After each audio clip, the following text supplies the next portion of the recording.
All right, guys, after a big night for the lightweight division, UFC 256, our next guest comes on to tell us what's next for him in the division. It's a pleasure to welcome this man to the program. It feels like it's been too long. The Hangman is in the house, straight out of Auckland, Dan Hooker. Thanks for joining us on the show, man.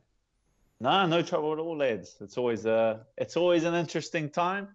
Yeah, it's always a fun time when you jump on, man. I rewatched the last one a few times. A lot of classic zingers there. Just quickly before we talk UFC 256, where are you joining us? You look like you're either in an office or a clinic. Where is this place? I'm at my gym. So I'm in my office and my gym. Very nice. Dan Hooker HQ. Well, let's talk about UFC 256, man, because obviously there was a big win for a lot of people. A lot of people thought that maybe you would be fighting the guy who took the win, Charles Oliveira. What did you think of his win over Tony Ferguson at UFC 256? Yeah, it was just it's pretty obvious to me what's happened. Like everyone's gonna have their own opinion on the fight. Like Tony's come out and had kind of his say to it, and I was already thinking that before he came out with that statement. Like he's a crowd fighter. He draws energy from the crowd. You know, under those big moments, under the pressure, 10, 20, 30,000 people there, you can't tell me that doesn't change the environment of the situation. And Charles Oliveira, to me, is he's a fighter that traditionally doesn't do very well under the pressure of those big fights. You look at any big fight he's had in this past, and he freezes it, or he'll crumble under the pressure of those big fights. So to me, that's what it was. You know, Tony wasn't awake. Tony didn't look like he had been riled up, and Charles Oliveira was in his zone, in his element, and freely doing his thing. Well, it's a fascinating take. So you reckon it was sort of a lot of it to do with the crowd? How different do you think that fight would have been if it was, say, in Vegas in a usual 20 or so thousand arena people? Yeah, you can't tell me that doesn't change what you're doing. You know, everyone's awesome at doing their day job, but it's like if you had to do your day job with 20,000 people there yelling, screaming, getting you hyped up, it's the whole. Well, I've been through it. You know, I've been through it before. I fought twice this year. Once in my hometown, in front of a sold out stadium of my countrymen, and then flying over to Las Vegas to the Apex where those two fought, and it's dead. It's quiet. Like I was the same. Like I just didn't. Like I like the crowds. I function well, and I love the pressure. I feel like it just builds to it. But it's like the whole week.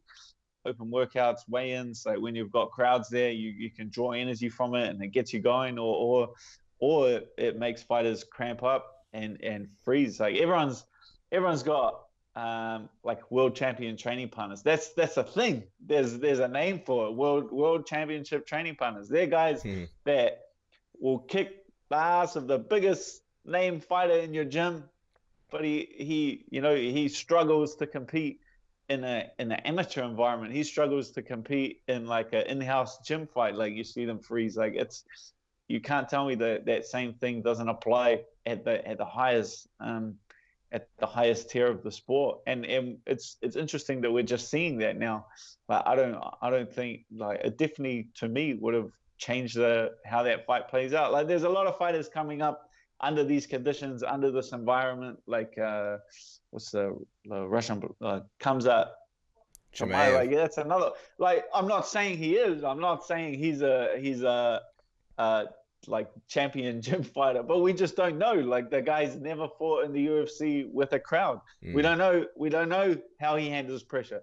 Man, there's like 10, 15. I was counting the people when I was walking out when I fought in the Apex. Like there's just incomparable the pressure situation. Like there's people are watching at home, but there's like one guy standing there with a camera. Like it's like it doesn't mean anything to me. You know what I mean? It's fascinating actually, because when the crowds come back, I wonder what some of these newcomers are going to look like, and I guess a lot of questions will be answered. So when it comes to Tony, Dan, I mean, a lot of people are going, oh, Tony's lost 2 in a row now. He won't be a contender anymore. He might be done in the division. You still looking to sort of see what's next and see him maybe have a couple more before you sort of write him off like a lot of people already have? People move very, this is the fight, like it's the fastest moving sport in the world. You're in this sport, you're as good as your last fight, you're as good as your last performance. And it was like I agree, it was a lackluster performance where he didn't have any moments in that fight where people can kind of draw much from. But I definitely don't think that Tony Ferguson's done. I feel like he'll go back to the drawing board. He'll address those issues. But that to me is a major, and that to me is something that is gonna, hopefully next year we'll be back to crowds. There's rumblings that, with the vaccine and things are going to start to get moving, and we're going to have crowds back. So, he could be back and performing at his best, probably as soon as next year. Speaking of the crowds, man, because I know your Prime Minister, she's sort of loosening the reins a little bit on who can come in and out. I know that it might be a thing between Australia and New Zealand where we can actually come in and not quarantine for 3 years. But what do you think is the future of UFC going to New Zealand? Because you guys have so much talent now, just at CKB alone. You guys have enough star power to put together a whole card. And I suppose it would be a question of the UFC flying in a few guys. But how likely do you think it is that New Zealand could be one of the first places to actually have a crowd and have that first UFC with a crowd? Or maybe even Australia, because we've got some fights coming up here with crowds as well. Yeah, big time. Like we're fully back to people having concerts in stadiums. There's big rugby events in stadiums. Like things here in New Zealand are moving internally inside of New Zealand. Things it's normal day-to-day life. So it's a definite possibility if the UFC were to move in that direction that we could make it happen. Like everything is already here. We have the fighters here, officials, like everything here. You would just need to fly in the opponents. That would be awesome, man. It'd be so good to see a card in either New Zealand or Australia with some crowds. It's like people miss that atmosphere, especially yourself, the actual fighters who feed off it. I am wondering though, when it comes to Charles Oliveira, I know he's a guy that you were sort of looking at one point, and he was calling you out. Did the UFC ever approach you about that fight at any point? Have you heard anything from the UFC as far as, possible Charles Oliveira fight? Did they approach you with anyone, by the way? Not Charles Oliveira. I've never been the UFC. The UFC have never approached me with that fight. They never approached me with the Tony Ferguson fight. Like I would have jumped in for that opportunity. I was looking to fight. I would have loved that fight. I would have loved. I want to say get back before Christmas, but there's 0% chance I would have made it back to New Zealand. Yeah. Before Christmas. But no, I was not approached about either of those fights. They got something else for me. I'm in training camp at the moment, so I'm focused on that and getting ready for that. So do you already have a fight booked? I have a fight that has been offered to me. Mm-hmm. And I have accepted the challenge. And then, but I'm gonna have to beat around the bush with who it is, and you already know this, boys. I know you guys. I know. Well, I can't even see us, but you're pulling your little fishing rods out. You're gonna start counting. You ain't gonna get nothing out of me. Listen. First of all, could the potential card be UFC 258? I know a friend of yours, Brad Riddell, might be on that card. And then second of all, let's see. Chandler Gaethje booked. Oliveira just fought. McGregor and Poirier are fighting. All right, so hey, let's have a look at the rankings here. Could it be a guy by the name of Rafael Dos Anjos? You Just know I wink once, can't. wink You once. know I can't. It can't be done. Are you fighting? Okay, just confirm for us this at least. Will you won't be on the Conor McGregor Dustin Poirier card because we know that Boys, Chandler. I cannot confirm or deny any such allegations. It's the Bill Clinton of MMA interviews going on right now. I am not fighting that fighter. You know what it is? It's because you got your big juicy podcast, the Dan Hooker podcast, and you want to break the news on that. Not good enough to do it on Submission Radio anymore. Submission Radio is not. I'm wrapped for the year. I'm in camp. I'm wrapped up for the year. So if I was to break it, if I could break it, if I had myself a pretty little signed contract, I would be sharing that information with you as we speak. It's going to be Dan Hooker versus Jake Paul. Just confirm it for us. Do you know, I will ask you this. Do you know if your opponent has accepted it? Is it a case of just ironing out the formalities, or are you still in that limbo where you're like, I don't know if I'm actually going to fight this guy. I don't know if he's interested. I'm training like it is. I haven't done 3 spiders for nothing. 3 spiders. Good Lord. He's in that. He's in that training camp. So I'm like in the depths of it. I'm in the middle of training camp. I'm dead on social media.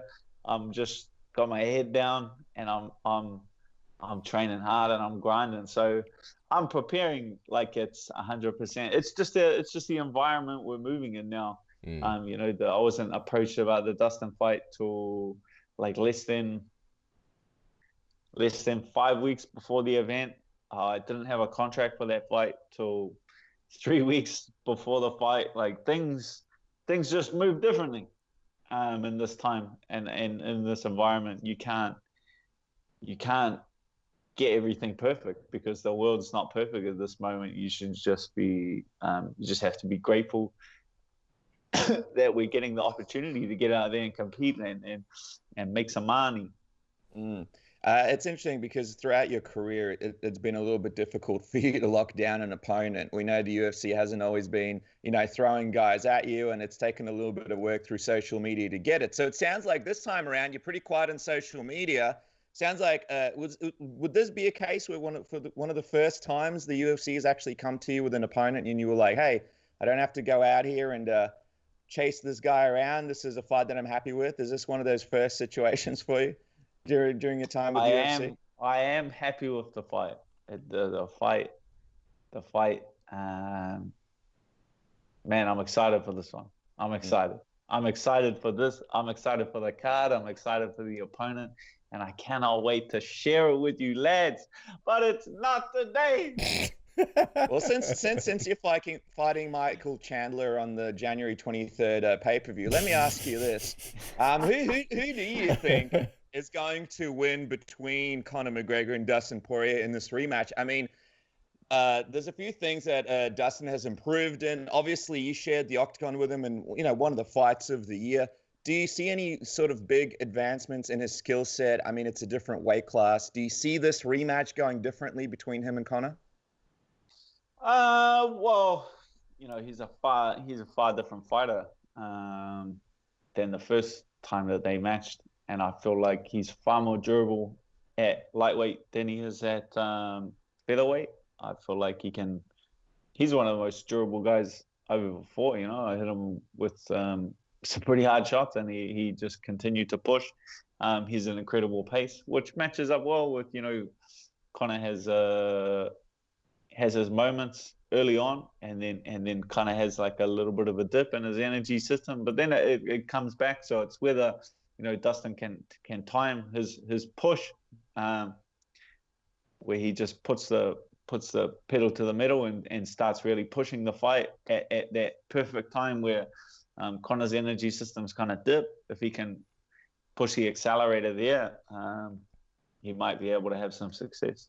It's interesting because you mentioned at the start how much a crowd can impact a fighter, and we haven't seen Conor McGregor fight without a crowd. And man, the crowds go crazy when he fights. And then we've seen Dustin in that first fight with Conor.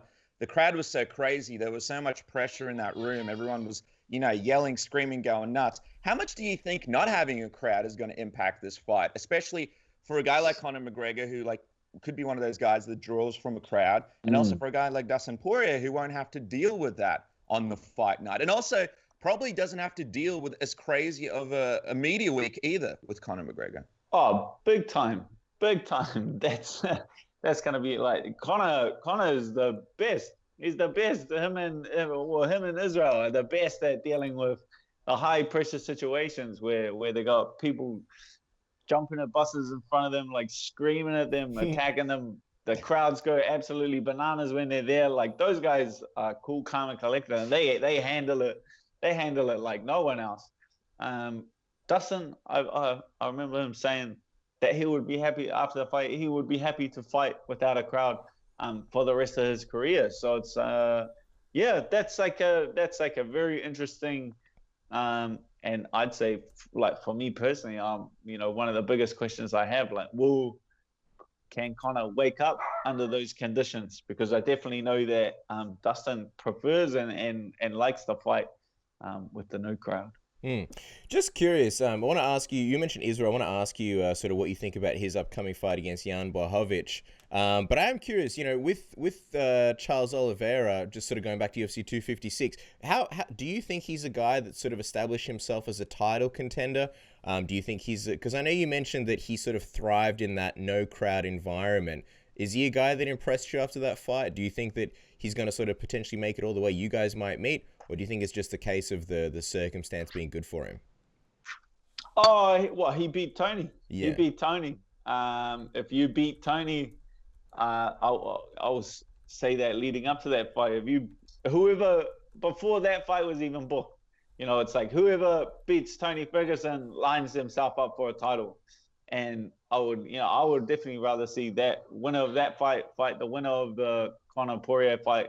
Like you got to have two guys that won fights fight for a title. You can't have guys coming off losses fighting for, like, Gagey thinks he can just sit around and get a title shot. So you can't come off a loss and then fight for a world championship. To me, that's just not how it works. You need to get back on the horse, get back on your win streak. It's interesting because people are looking at Charles' skill set now after he beat Tony and saying, hey, maybe this guy has the skill set to give Khabib a bit of a run for his money. His striking has improved, and he's, got the record for the most submissions in the UFC. I see you laughing, Dan, so you must agree with me. Do you think he's the man? Do you think he's the man to do it? Or do you think that? Do I like, nah, I still, like, I just... I don't know. I'm only one man. I only have my opinion. My opinion is that Charles Oliveira is still a pussy.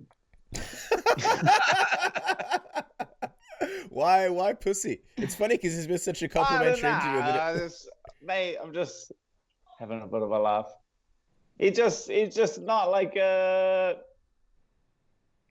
it's a bit whatever to me. Like, he didn't do anything amazing. Like, he just did some basic, like, fundamental stuff to Tony Ferguson, and Tony Ferguson had no real answer for it. Like, to me, he just hadn't been drilling his fundamentals for a while, and it's a game of improving your fundamentals and working on them. So it's just, to me, that's just the way I saw it. It's not like I was, like, so impressed with the amazing stuff that Charles Oliveira was doing. Gotcha. I wanted to ask you, though, obviously you're not going to tell us who the opponent is for this fight, but what do you think as far as the title picture? You mentioned the guys can't sit around and expect a title shot, but you've got, like Conor and Dustin, a fight that a lot of people thought, hey, you could throw a title on there in Khabib's absence, and, no one would is not an egregious thing to do. What do you think as far as, like, who's going to be fighting for the title, and do you think the fight that you've got is something that could, move you forward and close enough to potentially get the next title shot? Yeah, man, I thought, Khabib retired, division moves on. I thought Conor, Dustin should be for the belt. That's I thought that should be the title fight. They didn't make it there, but man, winners fight winners, and the situation we're in is whoever's ready and whoever takes the opportunity. That's just part of the UFC's business model, is that they'll start at the top They'll start at the top, the fights that they want to make. But if one of those guys isn't ready, if one of those guys turns the fight down, if one of those guys isn't ready to jump at the opportunity, then they just work their way down the list until they find someone that makes sense and they can justify. So, yeah, with the win over the person that I may fight sometime early next year. Man, I hope. So it's early next year. You're not doing a training camp for next December. See, we're getting down to the bottom of this fight thing. Giving everything away. I'm the giving away a bit, back out. I'm giving away a bit too much information in my voice. Dan Hooker gets released by the UFC after his interview with Submission Radio. Thanks a lot, boys. I know you mentioned, how they like to sort of go from the top down and put these fights together. Dana White still seems to sort of be denying the fact that Khabib's done. Is there a time limit in your mind where this whole thing needs to be sorted out? Like, you can't have a guy that says he's retired but still technically be the champion in the division for like a year or two, right? So in your mind, does this whole thing need to be ironed out in a certain amount of time? Or, I mean, I imagine it would be super frustrating if there's a champion who's not really around anymore and is retired, still labeled as, the champion of the division.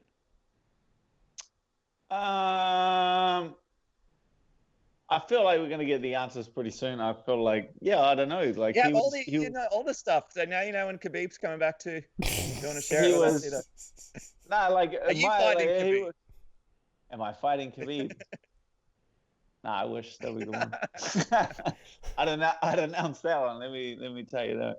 I'd announce that one. No, it's just, I think it's a funny situation. Like, he's a Muslim champion. He's a massive name in the Middle East. The UFC is having, especially under this COVID environment, having like a huge impact in the Middle East. And that was their guy. The whole Middle East, obviously predominantly Muslim, are going to back a Muslim champion. So that's their guy, like head and shoulders. They want him in there, and they want him to be successful. So when he walks away and he retires,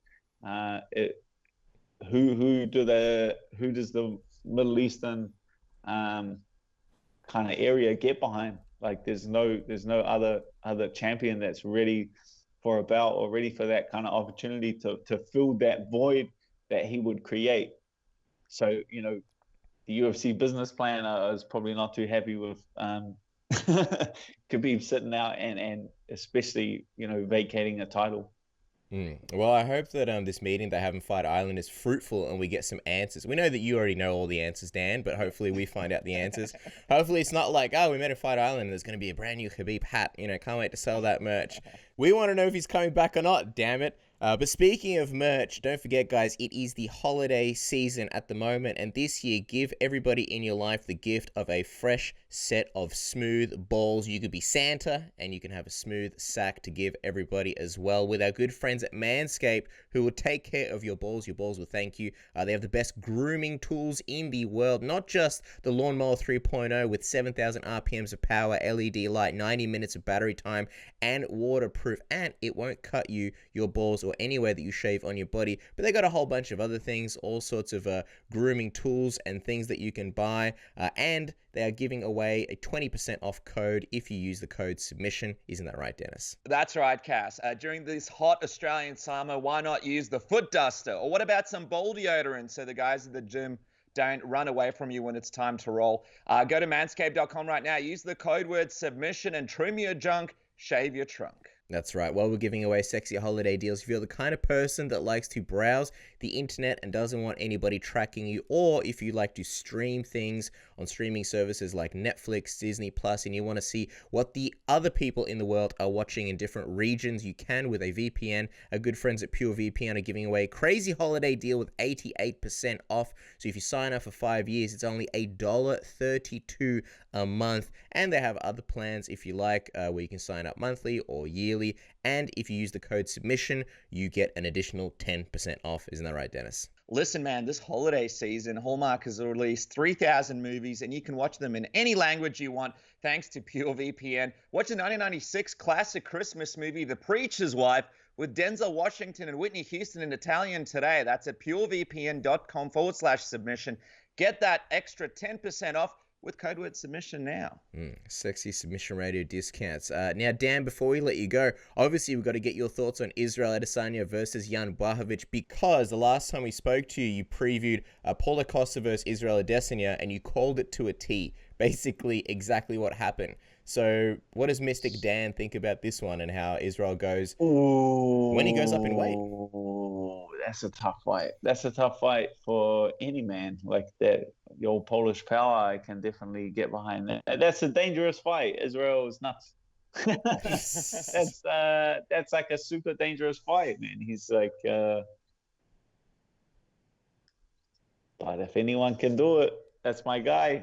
You know, he's fought at weights like that before. He's fought in New Zealand, over 100 kilos, and beaten pretty handedly guys that bigger. You know, as they get bigger, they also slow down, and that's one of the areas where Israel finds the most success is that when he's can use his speed and his agility against a big, a little bit slowed striker. So of course I've got my boy. Of course I've got him picking apart Jan, but I'd have to take a little bit of a closer look at it and give you a proper preview a little closer to the fight. Closer to the fight. You know what I find interesting and kind of telling though also is when we asked you about the Costa fight, it was like, oh man, he's gonna smash him. Like you were so relaxed when speaking about that fight. It was like, dude, this is a lock. I'd bet a house on it. But when you speak about Jan, there's such a, even from Israel, from you, from all the city, from Huge, there's such a almost reverence for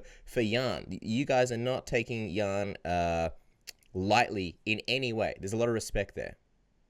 Oh, 100%. He's like a big dangerous guy. Like he's hands down world champ. Like that's but this is why we're in the sport. This is why you do these kind of things is because, you know, to get those butterflies in the stomach, to feel like you're man, that'll be easy for the whole team to get excited for that fight. It'll be easy to get to training. It'll be easy. That's an exciting fight because even I don't know what's going to happen. That's an incredibly dangerous match.